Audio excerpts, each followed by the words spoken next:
Hey, welcome to Screenplay Junkie. My name's Drew Hellmich, and I'm a screenwriter. Film is a pretty sweet medium of art. However, before anything can make it to the big screen, it must start as a blueprint, text on paper. So if you're a fellow addict of film and storytelling, come join us as we take a look at various types of screenplays, short stories, and other source material that were crucial to the creation of the stories that we all love. I must warn you, though, there will be spoilers, so I do recommend being familiar with the title that's being discussed. Sound good? Cool. Then let's get started.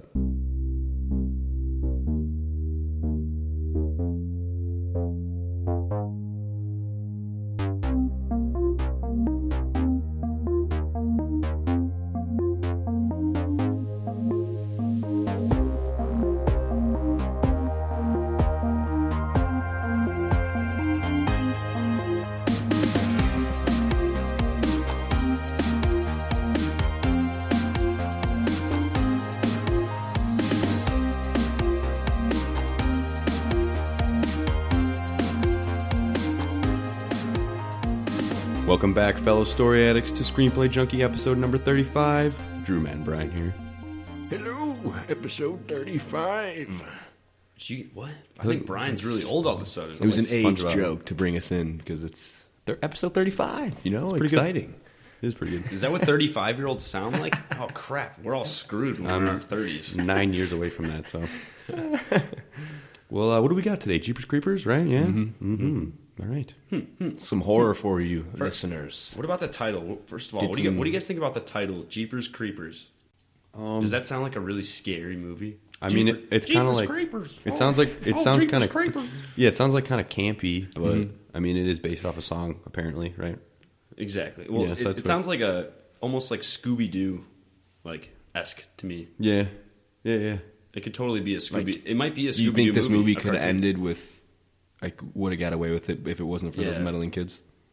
When they unmask Jeepers Creepers? Oh my! Wouldn't that be an ending? Wow! You just made a better movie almost. Whoa.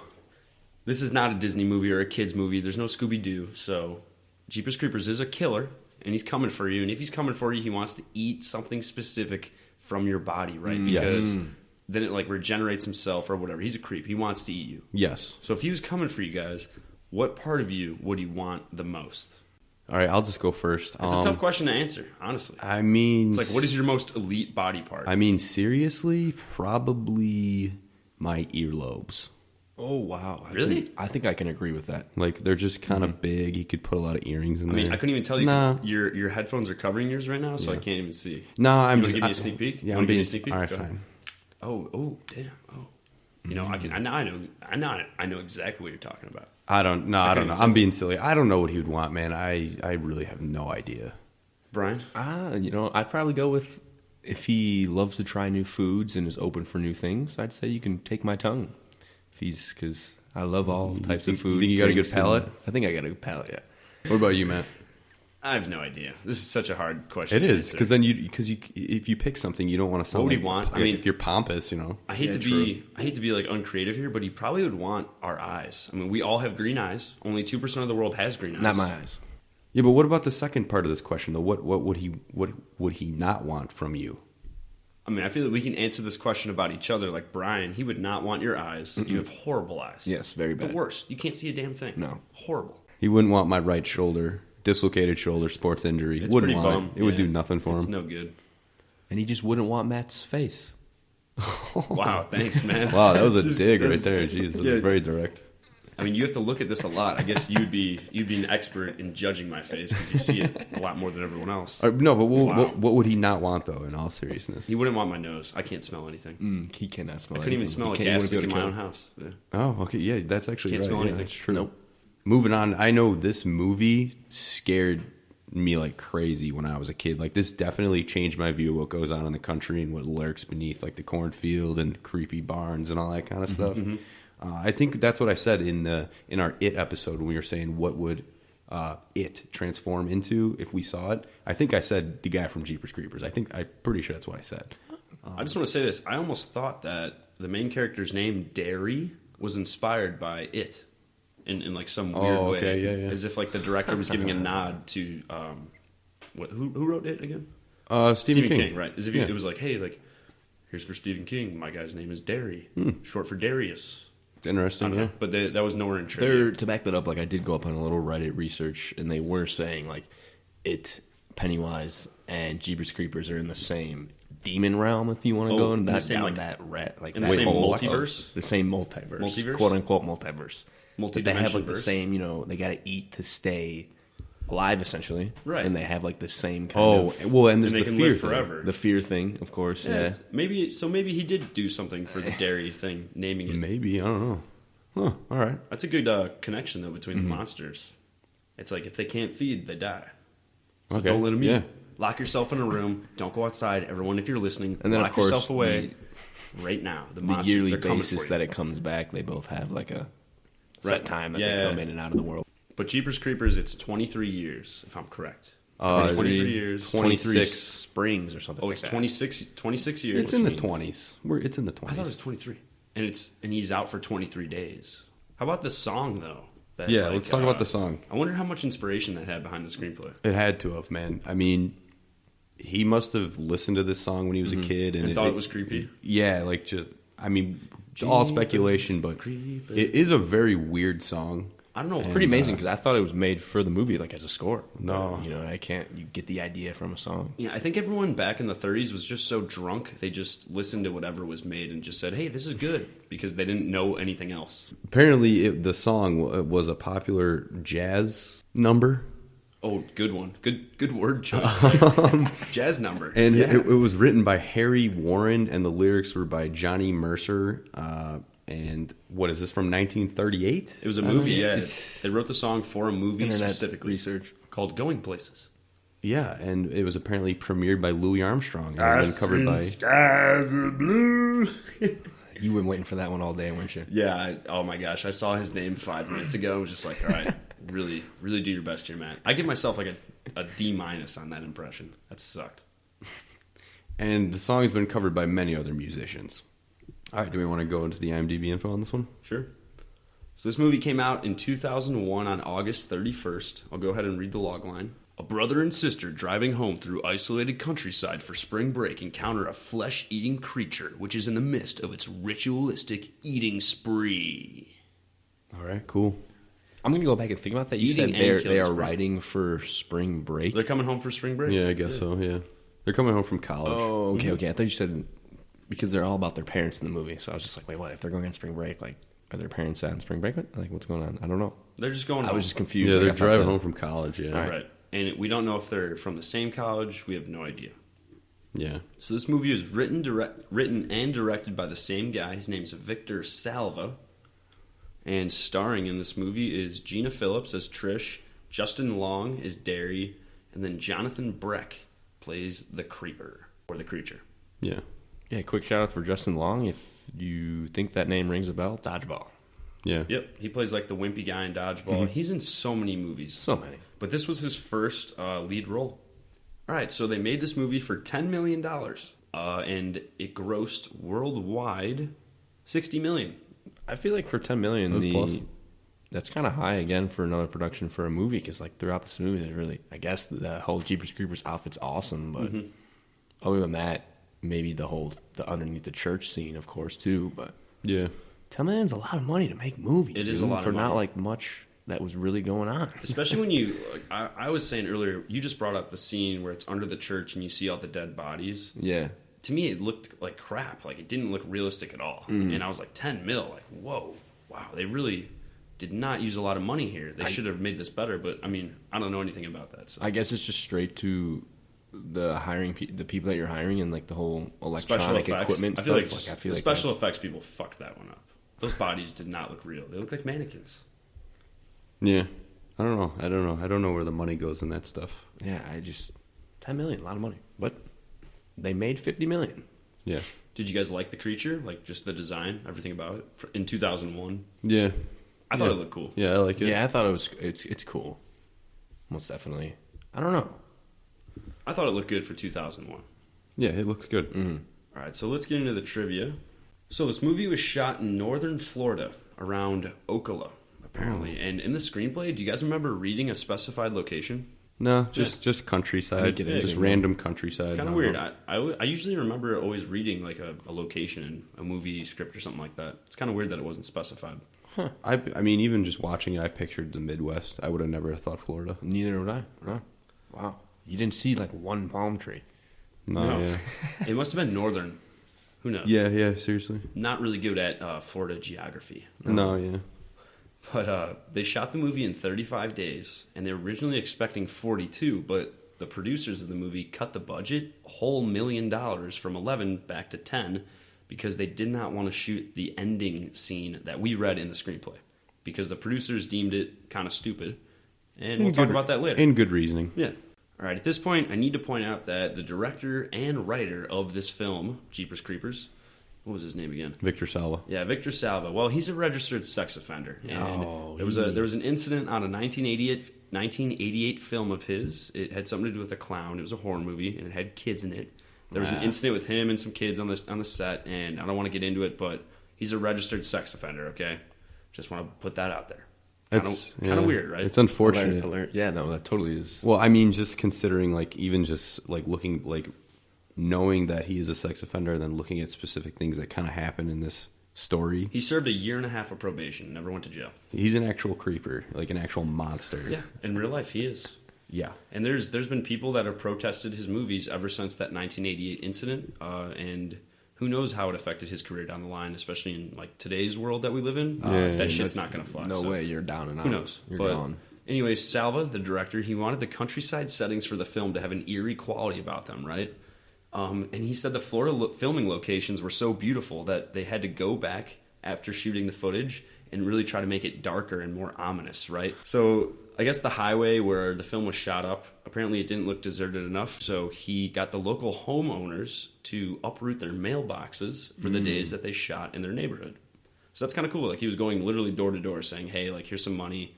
Can you help me out in making a movie? So the director has always said that the Creeper legend is complete fiction, but the scene where Trish and Derry in the beginning witnessed the Creeper dumping a body down the well, right by the abandoned church, that was actually inspired by the real-life case of Dennis DePoo. Literally, his last name is DePoo. Sweet.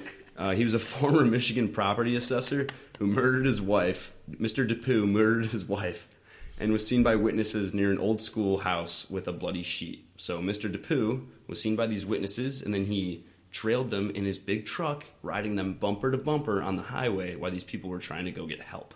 All right. And this guy was arrested for the murder of his wife. Okay. But that's kind of where the writer-director got the idea for that opening scene. Shit really hit the fan for him. Yeah. Yeah, for Mr. Seriously. DePoo. Okay, so let's talk about the Creeper. The man who played the Creeper, his name is Jonathan Breck. He has not been in any other notable films that I looked up. I thought I recognized this guy. I looked him up on Me IMDb too. and I was like, dude, I know this guy from He something. looks familiar. To And I me, just couldn't. from what I saw, he really isn't in anything else. But when he played the Creeper, he was blind whenever he had to wear contacts to make his eyes look white like that, so he couldn't see. Dude, that sucks. And apparently his test auditions scared the director so greatly that he just hired him on the spot. Okay. But it's like, how would you be scary in an audition when you're like not even in the makeup for the creature? What Like, the hell would he do? Just stand still and I don't know, just his presence. with the That- top that's what hat I'm saying. on? What was the audition? Just How his- is it scary? I don't know. Yeah, his presence and how He's he like, cares. I don't know. He's just like standing. He's like walking around the room. He's just walking around like, ooh, I'm scary. Look at me. Look at my wings. I fly. I fly. The director's like, oh wow, this guy's good. This guy's really good. You're hired. And that's how it happened. That was the reenactment of the hiring of Jonathan Breck. All right, so in the scene with the cat lady, you guys remember when all the cats huddled at her screen and porch like window area? Of course. Yeah. So they got that. They were able to get those cats to do that because they had tuna smeared all over the screens. All right. Very nice. And that's why they were going nuts. Innovative. They wanted to eat it, but they couldn't get to it. Animal cruelty? Animal cruelty? No. I'm sure they got. not at I'm all. sure all the cats got some tuna. They got a lot of tuna. Which is actually, because in the screenplay, Smart. it was way more excessive. Like, the amount of cats, the amount of action that was going on. Right. I was reading, I'm like, how are they going to pull this off in the movie? And I was just like, well, they successfully kind of did. There was like half the cats behind some screens, so you didn't actually go in the house. Yep. But Right, yeah.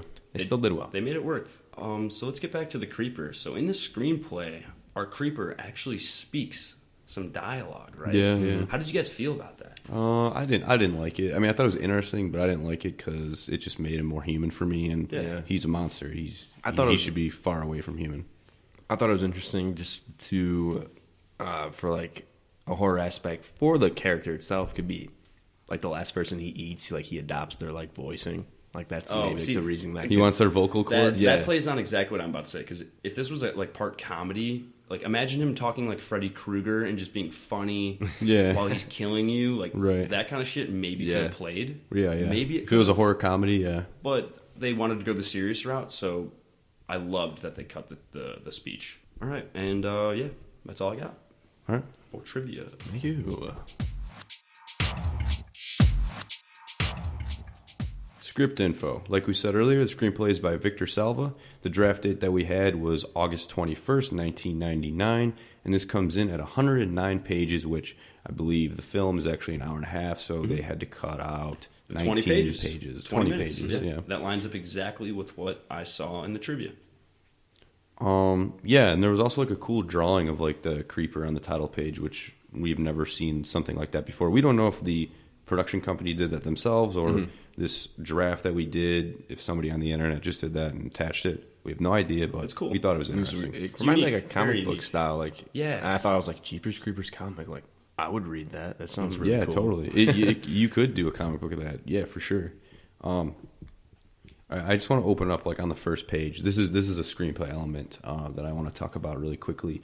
So, when describing characters, you want to describe them as unique and original, right? And this is when you're first meeting them, right? Yeah. Opening descriptions of characters. Yeah. In any text. And you find this usually in screenplays when the writer will describe their characters as attractive, which is kind of repetitive to me and just unoriginal because most people who are cast as lead roles in movies are attractive anyways. It's like, who's going to play her? Mila Kunis, Jennifer Aniston, or... Yeah. Let's see. How about... who's he going to throw under the bus? Come on, guys. Give me another hot, good-looking female actress. I can't think of any. I don't know. There's just everybody. Cut it out. Edit this. So what I'm trying to get at is... Swing and a miss. Saying the characters are attractive is just not needed. It's just... Avoid it. Give them features that are unique to them that you don't see on a normal basis. Okay. I mean, basically, in the descriptions that were the only thing that was relevant was to say that Derry had really awesome eyes because it's relevant to the story. Because hugely relevant. Eventually, the creeper is after him because of his eyes. So that's the only thing that I thought that he should have mentioned. Everything else, get rid of it. Don't care. Yeah. Let's see. Okay. So the opening scene, right? We've already discussed this where... The first 25 minutes is awesome. Yeah, right? Yeah. Script and movie. I thought reading... Well, I'll just say this now. Reading it to me was better overall.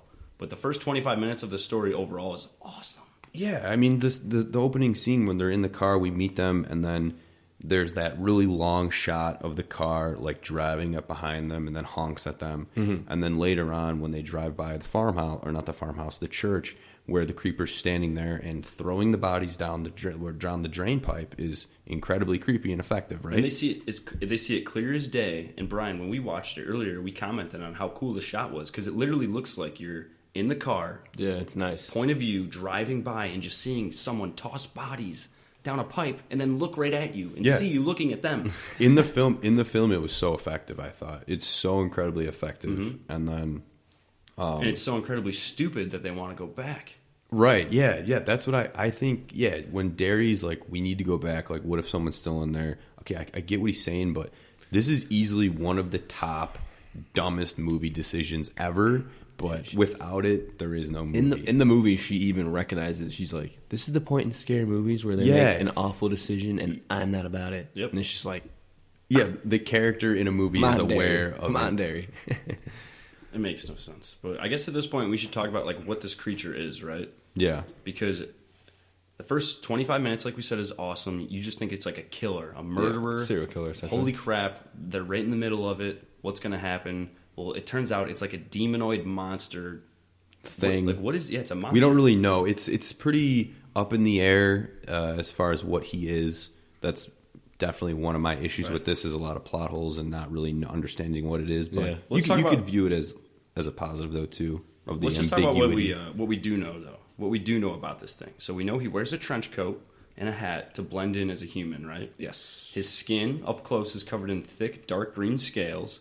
He's able to expand a wide fringe of webbed insect-like appendages as like a threat to display or when agitated on his head. Yeah. And you see this at the end Which of the those movie. are cool. That look pretty cool, yeah. Really alien-like. He's got a set of bat-like wings that fold up against his back, and he could fly around. In the screenplay, though, he could not fly. Only in the movie that was added. Yeah.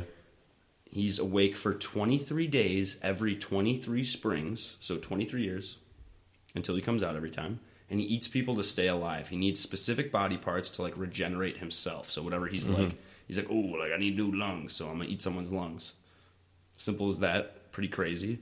He can smell your fear, and after he kills you, he might go ahead and make some grotesque art by sewing skin and bodies together and placing them on walls in the ceiling of his home because he's a psycho.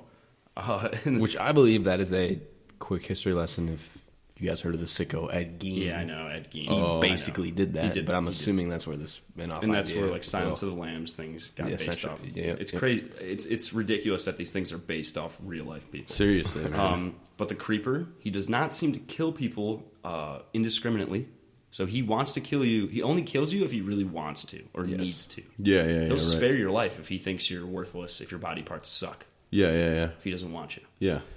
Which is interesting. I guess that's good, I guess. It definitely gives him a layer of like personality. Not just he's just not a ruthless monster. Okay. And he's got hella weapons. He's tricked out. He's got like machetes. Yeah, dude, these weapons battle are axes, nuts. Knives. Well, he's been around. He's been around for how many years? Hundreds of years, right? A long time. No, like 2,000 plus years. He's got that pimped out ride from like 1940, that old van, and he's an expert mechanic too. I mean, I don't know if Exhibit pimped out that ride for him, but that thing's going like 120 on the highway. Here's the thing. This is like you can tear apart this movie like pretty easily. You could critique it and make fun of it because my whole deal with the car is okay. Well, the license plate thing is great. Well, the license plate's like beating you. I like that idea, eating you, right? It's like, well, where did he get it? Does he just go to the DMV? Yeah, it's like, did he spend one day out of his 23 days making the license plate? Yeah, That's true. Because like I just initially thought, I'm like, oh, maybe he stole the car way back when, but it's just like it happened to have that license plate. Well, that means he either made it himself, which is probably what he did, or He's a really do-it-yourself kind of guy, it seems. if you want a personalized license plate, like you have to go buy that yourself. And pay extra taxes every month. Or you can order it online. And the freaking creeper's not doing any of that. I don't think my boy JP is using Amazon. We're calling him JP now. Yeah. Jeepers Creep. Oh, wait. JPC. Jeepers. It would be JC. JC. Oh, man. All right, JC is still cool. My boy though. JC. I like JC. All right. Yeah, but the whole car thing, you could rip that apart easily. It's just pretty funny. But it is scary in the beginning, right? It is. Yeah. If someone was doing that to you on the highway, you'd be scared shitless. Oh, totally. Absolutely. Absolutely. Unless you're me. I'd just pull some Jason Statham moves. I'd be like driving the car backwards on the highway, shooting at him. That's just me, though. All right, I want to talk about the sidekick because her purpose basically is kind of like dopey to me. Like, I really don't like her. If they got rid of her character, I think this movie would be better. Right. Well, let's talk about when she like comes into play. So they get to the diner after they escape this house of horrors, and they want to call the cops, right? Yeah. But then the payphone next to them magically rings, and it's this psychic talking to Derry. Yeah, like you were just saying. Right. And she's calling them, saying, "Oh, have you seen the cats yet?" or whatever. She knows their names and stuff because she apparently sees all these things in her Super dreams. goofy. She's like mental dreams, yes. I mean, I really don't want to discuss it or like even back up my reasoning, but I just think her purpose in this movie is pretty pointless. Yeah. She's just there to I think it's just to add more like amp up the audience. Like what's going on? Like keep you guessing. Yeah.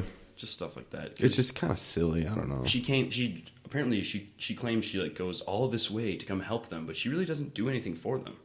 I mean, had she I want to know previously because of course we only follow Trish and Derry, but like other people that the creeper has attacked, has she tried to get in contact with them too? I mean, because she's failed every time. No way.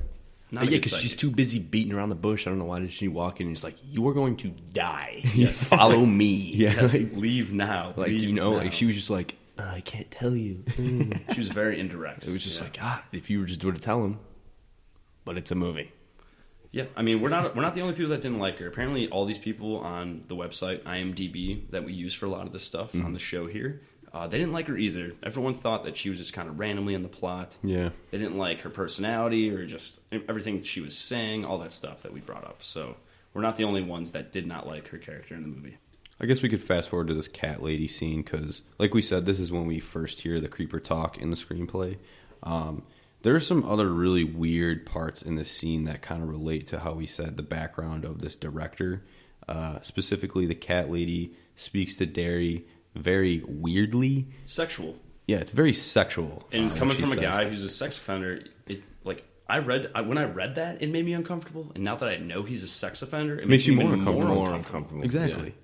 It was Basi- weird. Basically, what she said to Derry was, okay, she's a cat lady. She clearly has a lot of cats, but it was something about like, oh, like you can't handle the pussy or something like that. It was something like of that nature. Of course, that word has a dual meaning to it, right? Yes.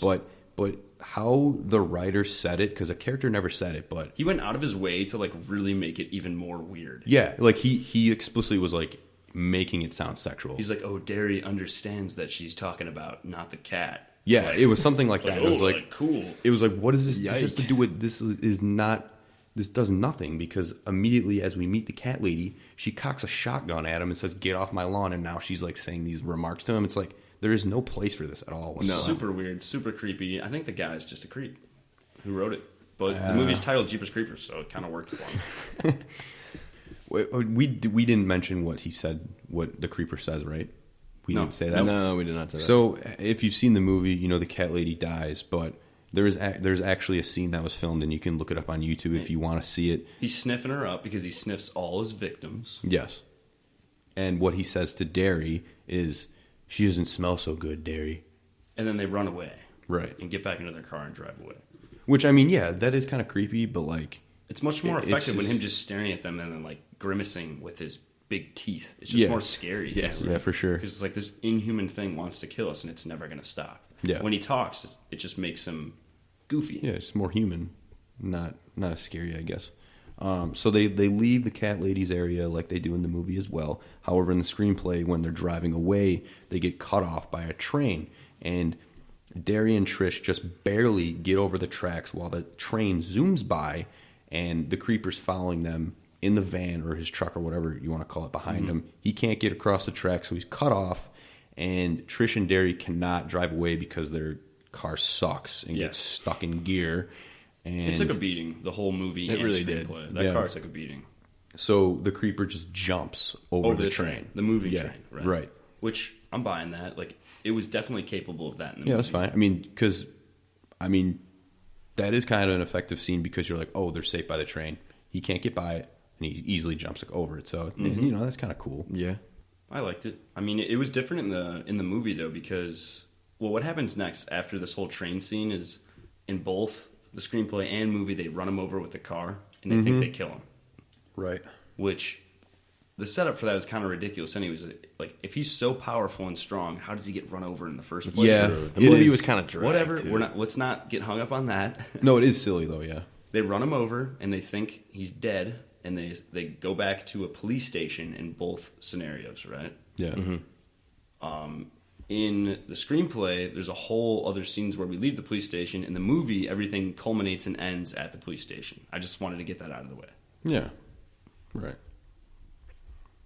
I mean, while we're talking about the police station, because everything is like pretty similar, but I want to say I love how this movie story goes into the police station because it's like finally the characters are going to a place that's supposed to be safe, They're right? notifying the authorities. They Finally. go there, but guess what? Still not safe because he just tears everybody down. And I liked how in the screenplay we actually get to see more of that, of the horrors of what goes on in the station, because at the end of the movie, right, that's when the riot shield guys come in and the creeper's holding on to Derry. Well, in the screenplay version, the riot shield guys come in and they fire at the creeper and there's a massacre. Yeah, and the Trish and Derry are able to get away from that. So now this is a new ending we're going into. But while they're leaving the police station, they run through, like you said, a massacre. Like there's just dead bodies everywhere. Like all the cops get killed by Jeepers Creepers. Like I thought that was cool. Like I wanted to see that. Right. You know, just because it's more horrifying and like, oh my yeah. god, this guy is like nuts. But in the movie, when the kids are being chased by Jeepers Creepers, the cops are just like downstairs changing into the riot gear, getting ready, and then they show up as Derry is just being taken. Yeah, and they don't really do anything. No, and none of them really die.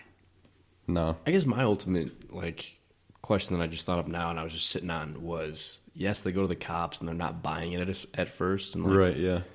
What day do you think the Jeepers was on? Is this night one? Or oh yeah, we have no idea. Like, what's going on here? Like, if this church with a bin of humans in the basement was like down the road, like from like the police station, maybe, I don't know. Like, I think he's pretty early in because he was leisurely taking his time going after them.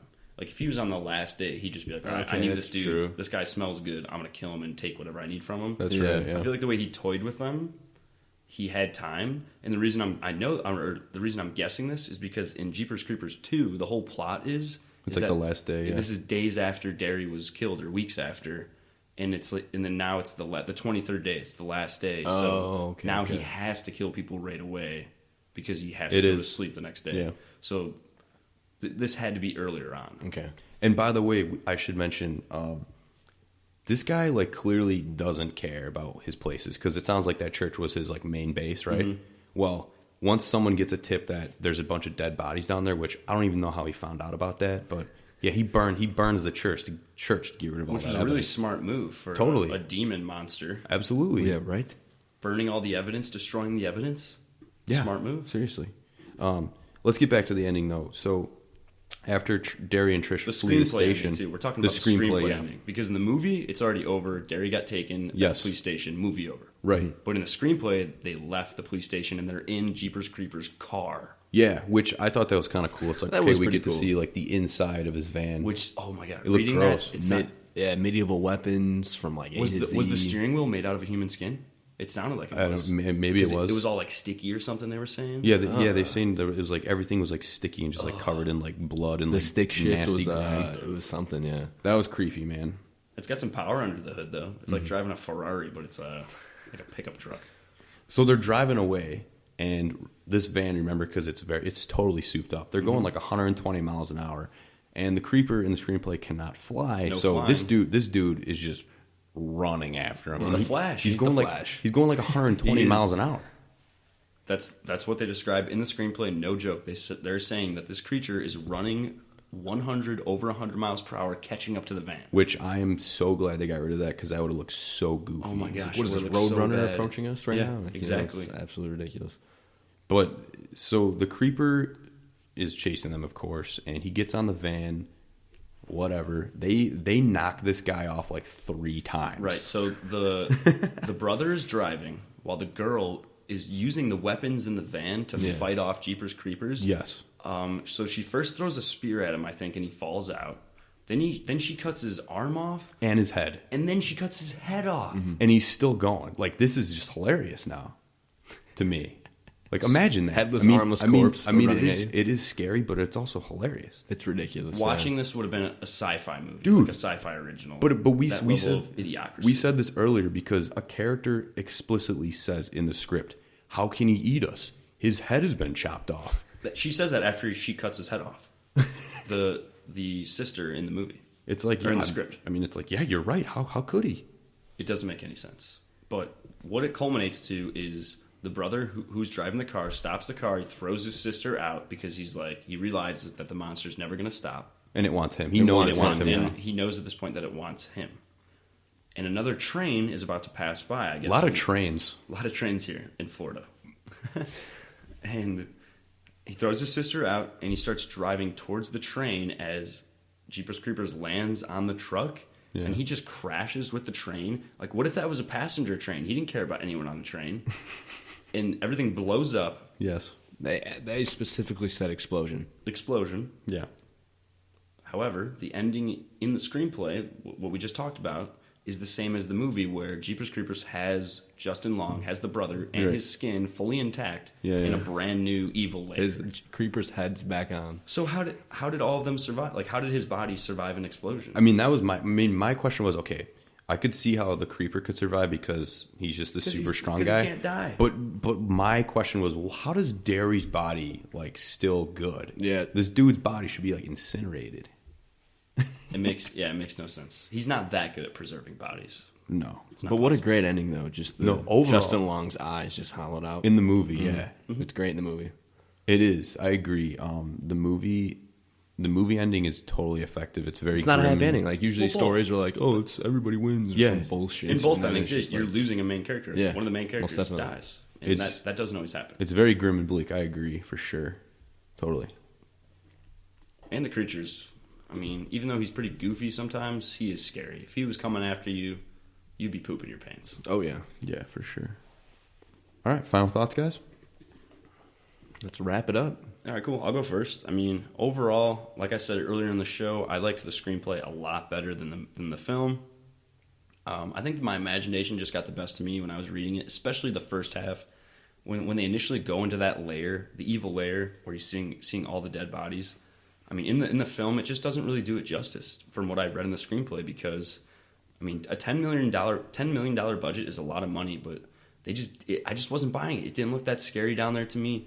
It was clearly a bunch of mannequins from JCPenney on the wall. JCPenney. Gorilla glued. They weren't real bodies. Even the stitching, when they did close-ups on people, it just didn't really look real to me. And I know it's 2001, but come on, like, that's supposed to be the scariest part of the movie that sticks with you, that haunts you for the rest of the film. Yeah. And I just wasn't buying it. Overall, I do think this is a really good film with, like, good premise, and it's entertaining. So I'm going to give it, like, 2.5 stars. Yeah, okay. What about you, Bryan? All right. I'm open up with the 3, and I'll follow it up with, I mean, I've seen this movie for who knows how long. Like, I've seen this movie a handful of times, but, like, for the Here's first a good time. question before you continue. Was it better back then, or was it better when we watched it this week?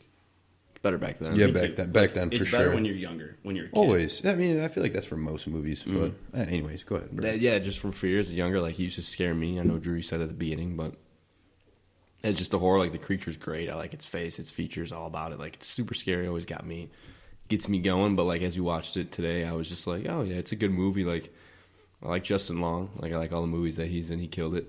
But written story, like, I argue as well. Like, the beginning's way better. Like, you're just like, who is this? Who is this guy? Like, we don't know anything about him. And just like the whole serial killer slasher horror film, I just love them all. Yeah. No, yeah, I'm echoing what you guys have said pretty much. I agree. Definitely a movie that I don't want to say I enjoyed that when I was younger. It's definitely a movie that scared me when I was a kid. So It's thought-provoking. yeah, like when I watch it now, it's kind of just like, oh, I like it just because probably it scared me when I was a kid. It's not necessarily a very good movie, but I still enjoy it nonetheless. But I mean, like you guys already said, the opening, that for me as just a writer, creative dude, whatever, just an effective setup opening is definitely what I take away from this. Trying to implement into Hell yeah. anything that you want to make. So Yeah. I think that's definitely the thing you could take away the most from Jeepers Creepers. Cool. I just real quick, special shout out, a scene we did not talk about when the cops are escorting them, the two cops, and the one guy's head gets chopped off, and then the monster throws it at the other car. Yeah, it was good. That part was awesome. It was great. It was hilarious. And then he walks up slow to the head and just sniffs it and, like, eats the tongue. Oh, it's disgusting. Oh my god. Well, and guess what? The billboard behind it was like some sort of meat advertisement. So, like, that was great. It was like, tastes good. Yeah. In the background. That scene specifically is like horror comedy. Mm-hmm. That's like primetime horror comedy. And that's why I think Jeepers Creepers, I think he should have talked like Freddy Krueger, been real, like, smart ass kind of funny. It would have been interesting as a horror I comedy, think it yeah. It could have worked. For sure. No matter what platform you're using to listen to us, I just want it to be known that we're available on iTunes, Spreaker, and YouTube. So if you like our content, please be sure to follow all of our channels so you can stay in the loop with new episodes. Also, feel free to give us a rating and leave us comments, or send us an email at screenplayjunkie.show@gmail.com. We'd love to hear your feedback. Also, if you have any recommendations of screenplays we should read, movies we should watch, or really anything, let us know on any of our platforms. We're always looking for other things to check out. On the next episode, we're going to take a look at the 2010 low-budget minimal location Ryan Reynolds film, Buried. Thank you for listening. We hope you can join us next time.